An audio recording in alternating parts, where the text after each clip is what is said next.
Success, guys! I got the DJI Nano.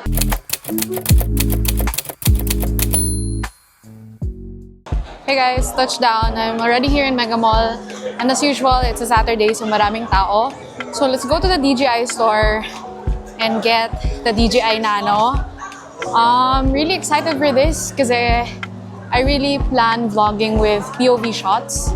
And I just want to vlog with a hands-free experience, so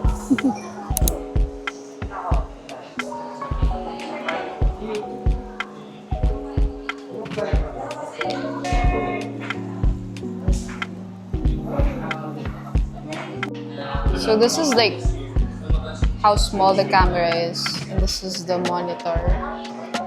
So ganyan siya. And then it has like different accessories.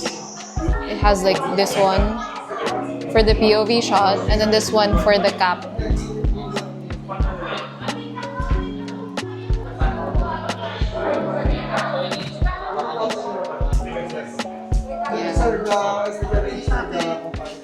Success, guys! I got the DJI Nano. Okay, the moment is here. We're going to unbox. Oh, DJI Osmo Nano. So I just bought this kanina. Story time. I am in a community chat messenger with DJI Mega Mall, and kanina lang they just sent a message that they have 5 stocks of the DJI Nano. And since I've been really wanting this for a long time, and nag-aabang talaga ako for 3 weeks now, when I saw the message, I was like, okay, I think it's a sign to buy it because I'm actually saving money for this camera talaga.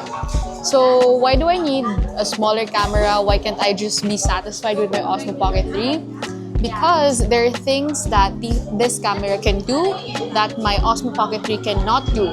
So the first thing would be versatility. It's like you can put it into every surface or any surface that you want to put. And the camera is relatively small, so it's really nice to use this for POV shots, and it has different accessories as well, and I'm looking forward for that.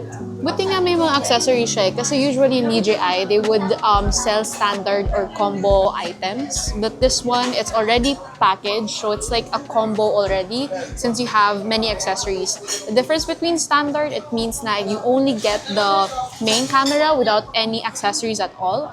But when you get the combo, you get all of the accessories. So this one is 128 GB, and I got this for 18,390 pesos. So let's unbox.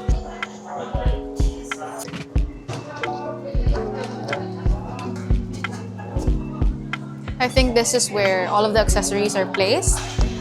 And then this is the camera unit itself. So there were a lot of debates whether people should get the Osmo Nano or the Insta360 Go Ultra. A lot of people are saying Insta360 is better. Well, I actually agree that it is better. However, I think with just the budget that I have, and siguro yung inclusions ng DJI Osmo Nano, mas dun ako napabili than the Insta360. Because for the Insta360, kulang pa yung accessories na kailangan ko. So here, this is the camera. It's relatively small, oh my gosh. So yan siya. Then this is the main sensor or the main screen where you can view your footage.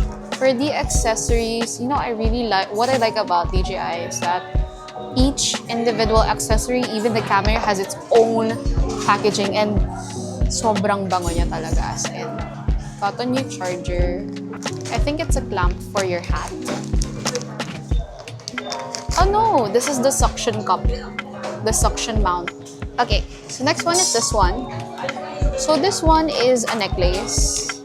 So this is where you'll be doing your POV shots.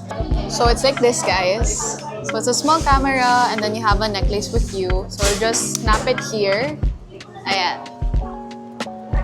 Then this necklace can be adjusted pa. This is the case for the DJI Nano.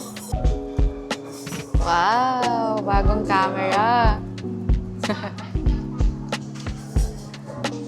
Tapos, lagay mo siya dito. You snap it here. Tadaan! Di ba? May case na siya. And the last accessory, this is related to a hat. This would be very useful for a hat kasi it's a clip accessory. So, it's like this. Ganyan siya. And then, kung may hat ka, i-clip mo lang siya. So, it looks like that. Ang ilalagay mo lang dito would be the camera itself. Would be like this. Yan. So, bali ganyan siya. So, actually excited guys. Sobrang kalat ko right now kasi nakita nyo. Tadaan! Ang kalat ko.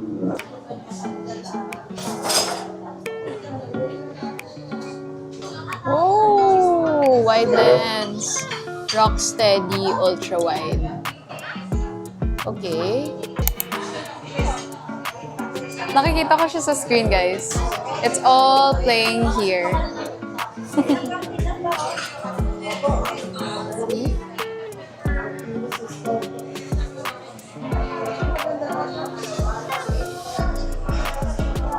Medyo naninibago pa ako.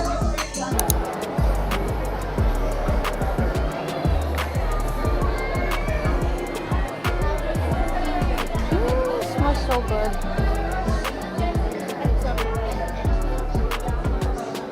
I wanna browse at lotion and have like an idea on what to buy when I'm already in Kuwait. Hello! Spoiler alert! Yes, I'm going to Kuwait. This is not how I imagine to say it to you guys. Excellent. Hey guys, it's voiceover Sachi here. Right now, I'm just doing some test shots for the DJI Nano. This whole video is only catered for the unboxing and first impressions. For the vlog using the camera itself, it would be a different video which I will be uploading next week. So stay tuned for that. And if you're not yet subscribed, make sure you do guys, and please give this video a big thumbs up and see you on the next one.